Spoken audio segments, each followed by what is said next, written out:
শ্রী সঞ্জয় ময়ূর কো in charge media. উপস্থিত আছেন পশ্চিমবঙ্গের চিফ স্পোক্সপারসন শ্রমিক ভট্টাচার্য মহাশয়। উপস্থিত আছেন ভারতীয় জনতা পার্টির পশ্চিমবঙ্গের সহসভাপতি শ্রী প্রতাপ বন্দ্যোপাধ্যায়। উপস্থিত আছেন পশ্চিমবঙ্গের নেতা, আমাদের ইলেকশন কমিশন মিডিয়ার দায়িত্বেও রয়েছেন মাননীয় শ্রী শিশির দা। আমি অনুরোধ করব আজকের সাংবাদিক সম্মেলন শুরু করার জন্য মাননীয় সর্বভারতীয় সভাপতির কাছে।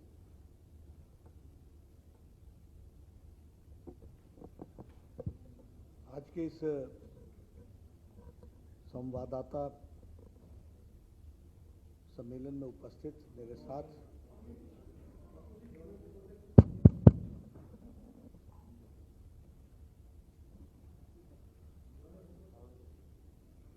आज के इस संवाददाता सम्मेलन में मेरे साथ उपस्थित भारतीय जनता पार्टी के राष्ट्रीय उपाध्यक्ष श्री मुकुल जी, हमारे राष्ट्रीय महामंत्री सम्माननीय कैलाश विजयवर्गीय जी, अमित मालवीय जी, श्रमिक जी, भट्टाचार्य जी, सभी उपस्थित वरिष्ठ साथीगण और मीडिया के मेरे साथी, प्रिंट मीडिया और इलेक्ट्रॉनिक मीडिया के मेरे साथी। आज 7वें फेज़ की पोलिंग 6:30 बजे समाप्त हो जाएगी और कैंपेनिंग 8वें फेज़ की आज कंप्लीट हो जाएगी, यानी campaign is going to end here. मेरी भी आज 3 वर्चुअल मीटिंग्स थी जिसमें मैंने भाग लिया, कल भी 3 मीटिंग्स थी। सबसे पहले तो मैं बंगाल की जनता को, प्रबुद्ध जनता को धन्यवाद देना चाहता हूं, बधाई देना चाहता हूं, जिन्होंने 7.5 लाख वोटर्स अभी 8th फेज़ का बच गया है, उसको मिलाकर उन लोगों ने अपना मत का प्रयोग किया है। और बंगाल में विपरीत परिस्थितियों को में भी उन्होंने जिस तरीके से अपना मतदान दिया है और भारतीय जनता पार्टी को आशीर्वाद दिया है, और हमें पूरा विश्वास है कि 8वें फेज़ में भी हमको आशीर्वाद भरपूर मिलेगा। उसके लिए मैं बंगाल की जनता को बहुत साधुवाद भी देता हूं, धन्यवाद भी देता हूं, बधाई भी देता हूं। साथ ही साथ भारतीय जनता पार्टी के कार्यकर्ताओं को भी, जिन्होंने भरपूर पेशेंस को दिखाया है, परसिविरेंस को दिखाया है और मेहनत के साथ वह बंगाल की जनता का आशीर्वाद लेने में सफल हुई है, मैं उनको भी धन्यवाद देता हूं। वैसे 6ठे फेज़ के चुनाव में भारतीय जनता पार्टी ने बंगाल की जनता का स्पष्ट आशीर्वाद प्राप्त करके सरकार बनाने की स्थिति पैदा कर ली। लेकिन 7वें फेज़ और 8वें फेज़ में मोदी जी के जो विकास की यात्रा है और मोदी जी के द्वारा जो बंगाल को सोनार बंगाल बनाने की बात है, उस पर भरपूर मोहर लगाने के लिए बंगाल की जनता आतुर है और वो 7वें फेज़ में भी और 8वें फेज़ में भी उस पर वो मोहर लगाएगी, ऐसा मुझे हम सबको विश्वास है। और जो डेवलपमेंट एक्टिविटीज़ का सपना जिसको हम साकार कर रहे हैं, उसके प्रति उनकी कमिटमेंट बंगाल की जनता की हमको दिखती है और वो उस चुनाव में भी हमको देखने को मिलेगा 8वें फेज़ में। मित्रों, ये जो चुनाव हुआ, ये अपने आप में बहुत ही अपने किस्म का चुनाव हुआ, unprecedented and unique. This election was unprecedented and unique in its own way. और जहां भारतीय जनता पार्टी ने चुनाव में, प्रचार में, हर एक जगह बहुत ही उच्च कोटि की मैच्योरिटी दिखाई है और मैच्योरिटी के साथ साथ इलेक्शन को लड़ा है, और टीएमसी के प्रोवोकेशन के बावजूद भारतीय जनता पार्टी ने एक परसिवियरेंस के साथ जो ये चुनाव लड़ा है वो देखने लायक रहा है। और मैं बार बार शब्द बोल रहा हूं, with lot of maturity and in spite of all provocations, high standards of electioneering has been maintained by Bharatiya Janata Party. And the same way अगर हम देखें तो टीएमसी ने, लेड बाय ममता जी ने, लोएस्ट लेवल ऑफ एथिक्स का प्रदर्शन किया है। बहुत ही हल्के किस्म का इमैच्योर, प्रोवोकेटिव इलेक्शन कैंपेन को उन्होंने इस सारे प्रक्रिया में प्रतिपादित किया है।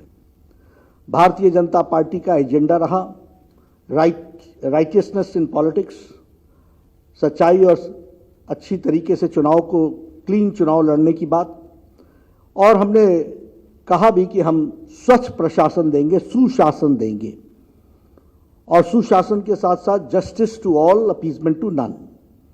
तो सबको साथ लेकर के चलना, सबका साथ, सबका विकास, सबका विश्वास, इस बात को लेकर के हमने चुनाव को लड़ा। पॉजिटिव दृष्टि को ध्यान में रखकर के, रचनात्मक दृष्टि को हमने अपने चुनाव का तरीका रखा। वहीं हमने सोनार बंगाल की बात की, प्रधानमंत्री मोदी जी ने सोनार बंगाल की बात की, असोल परिवर्तन की बात की, और हम यहां बंगाल में चल रहे टोलाबाजी, तुष्टीकरण, तानाशाही, सिंडिकेट राज, इसके खिलाफ बंगाल के लोगों ने अपना मन भी बनाया, और उसको बनाने में भारतीय जनता पार्टी अग्रसर रही। और उन्होंने, बंगाल की जनता ने इस बात को स्पष्ट माना कि टीएमसी की 10 साल की सरकार टोलाबाजी की सरकार है, तुष्टीकरण की सरकार है, तानाशाही की सरकार है, डरा करके, धमका करके इस चुनाव को लड़ने का प्रयास हुआ है। हम बंगाल की दृष्टि से भी और कलकत्ता की दृष्टि से भी हम इसको पूर्वोदय का केंद्र मानते हैं, और यह this city we consider to be the city of opportunities, and this is also the city of 21st century. इसको हमने और विकसित करना है, मोदी जी का जो सपना है उसको हमें साकार करना है, इस बात को लेकर के हम चले हैं, और ये पूर्वोदय का विकास का केंद्र स्थान बनेगा। इसको भी हमको ध्यान में रख करके काम में हम जुटेंगे, ऐसा हमारा मानना है। Our whole election campaigning was on positivity, what we are going to do, how we are going to do, and how we are going to give the benefits to the people of Bengal. अब जहां तक हम ममता जी का देखते हैं तो वो नकारात्मक पक्ष हमको दिखने को मिलता है। दी होल कैंपेन, ये बहुत ही दुखदाई बात है कि एक सिटिंग चीफ मिनिस्टर को कैंपेन के लिए 24 घंटे के लिए रोक दिया जाए बिकॉज ऑफ हर अटरेंसेस।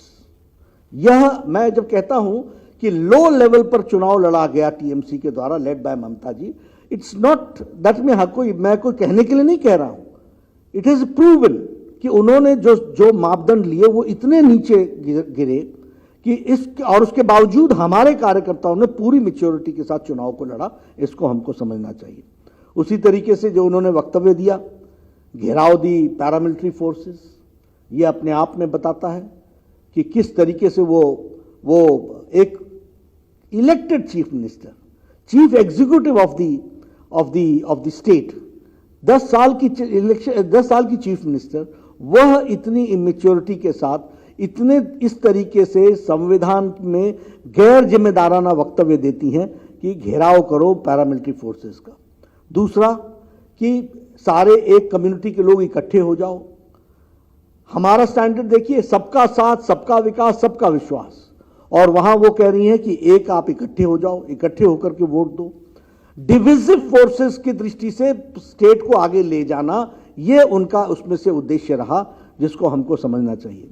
और अब तो वो बंगाल की पुलिस को भी धमकी दे रही है, 2 तारीख के बाद हम ही होंगे, इस तरीके की धमकी दे रही है। तो ये बताता है कि आपने चुनाव को किस लो लेवल पर उतारा है। जो भाईपो के बारे में टेप में जो टिप्पणी आई, वो हमारी बात को साबित करता है कि इस स्टेट में सिंडिकेट राज, टोलाबाजी ये चल रही थी, भ्रष्टाचार बड़े पैमाने पर चल रहा था, और बंगाल की जनता ने ये सब चीजें ध्यान दे करके भारतीय जनता पार्टी को आशीर्वाद दिया, ये हमको ध्यान में आता है। उसी तरीके से जब मैं कहता हूं कि लो लेवल पर चुनाव लड़ा गया और अब अनप्रेसिडेंटेड था, तो एक मुख्यमंत्री अपने टेलीफोन की वार्ता में ये कहें कि लाशों को उठने मत दो और उस लाशों पर राजनीति हो। इतना ही नहीं, इसके साथ साथ यह भी कहा जाए कि मैं एसपी को देख लूंगी, एसपी को फंसाओ, इस तरह के शब्दावली का प्रयोग हो। इस चुनाव में देखने को मिला कि किस तरीके से टीएमसी ने दलितों के खिलाफ वक्तव्य दिया। और दुख की बात है कि ममता जी ने एक भी शब्द खंडन में, निंदा में नहीं कहा, और उन्होंने ही नहीं, उनके जितने भी सहयोगी दल थे, किसी ने दलितों के पक्ष में और निंदा की हो, इस घटना की निंदा की हो, ऐसा नहीं किया गया। ये हमको देखने को मिला है। इस चुनाव में और भी दिखा कि ममता जी ने हर तरीके से फॉल्स नैरेटिव्स को क्रिएट करने का प्रयास किया।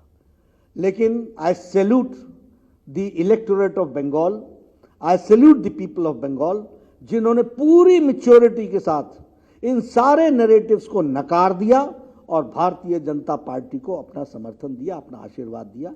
इसके लिए मैं उनका धन्यवाद करता हूं। क्या इशू खड़ा किया? बाहरी भीतरी।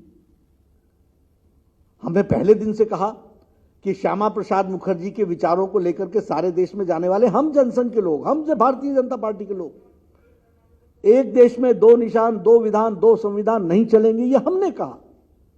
और इसके लिए मोदी जी ने अपना विल पावर, पॉलिटिकल विल दिखाया, इच्छा शक्ति दिखाई। अमित शाह जी ने रणनीति बताई, धारा 370 धाराशाही हुआ। वो बंगाल के सपूत श्यामा प्रसाद मुखर्जी, जिन्होंने देश के लिए अपना बलिदान दिया, उस बलिदान को व्यर्थ नहीं जाने दिया, तो वो भारतीय जनता पार्टी ने नहीं दिया। हम भीतरी हैं, हम बंगाल के हैं, हम बंगाल की माटी की चिंता करते हैं। ये हमने कहा, what Bengal thinks today, India thinks tomorrow. हमने बंगाल को कितनी के गौरव के बारे में हम लोगों ने बातचीत की। प्रधानमंत्री जी, देश के प्रथम सेवक, ने कहा बंगाली भाषा कितनी सुंदर है, कितनी मीठी भाषा है, बंगाल की संस्कृति कितनी उच्च संस्कृति है। लेकिन ममता जी ने जिस भाषा का प्रयोग किया वो बंगाल की संस्कृति है क्या?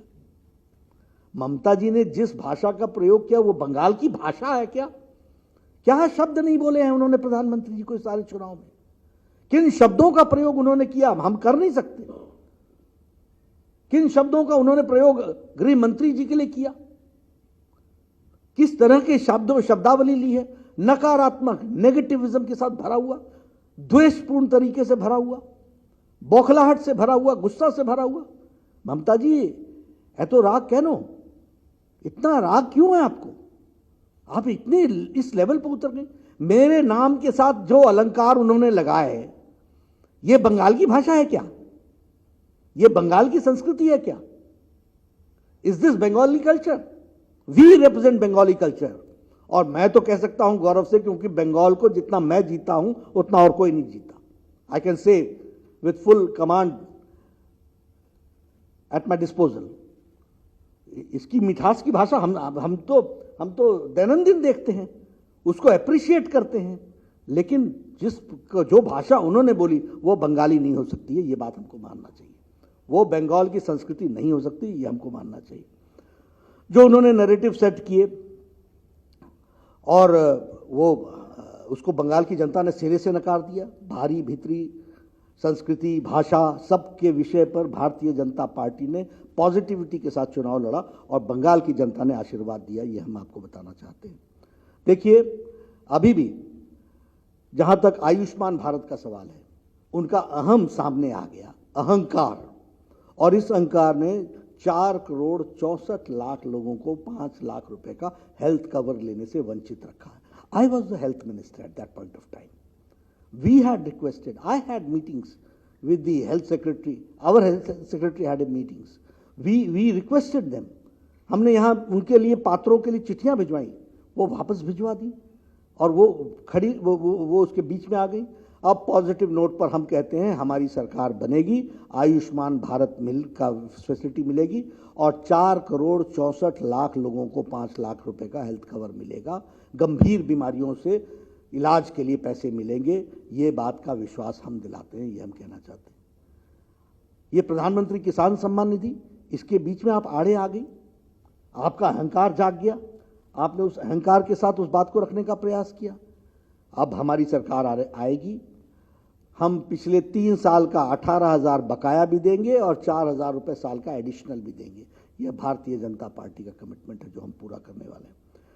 और अब उनकी चुनाव की प्रक्रिया को देख लीजिए, उन्होंने कहीं चर्चा नहीं की कि वो क्या उन्होंने 10 साल में किया है।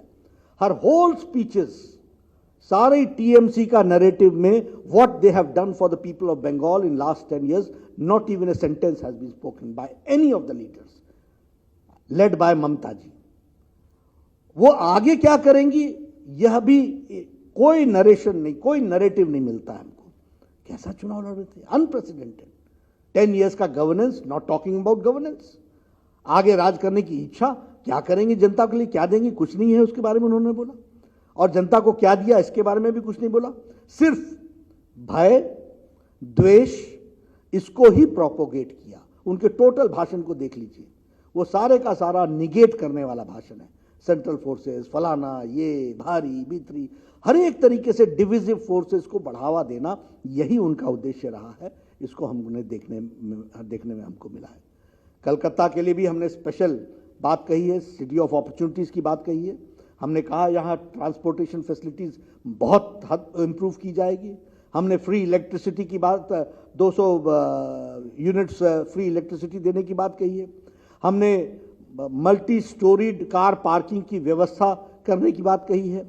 उसी तरीके से हम कनेक्टिविटी को और आगे बढ़ाने वाले हैं, और कनेक्टिविटी में मेट्रो से लेकर के बाकी सारी चीज़ों में हम थ्रस्ट देने वाले हैं।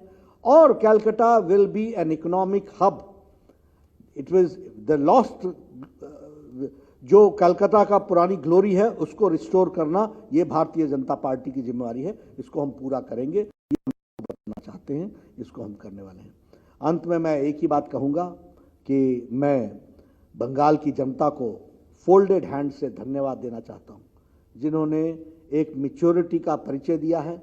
इस सारे नेगेटिव नैरेटिव्स को उन्होंने दरकिनार रखा है और पॉजिटिविटी के साथ उन्होंने वोट डाला है।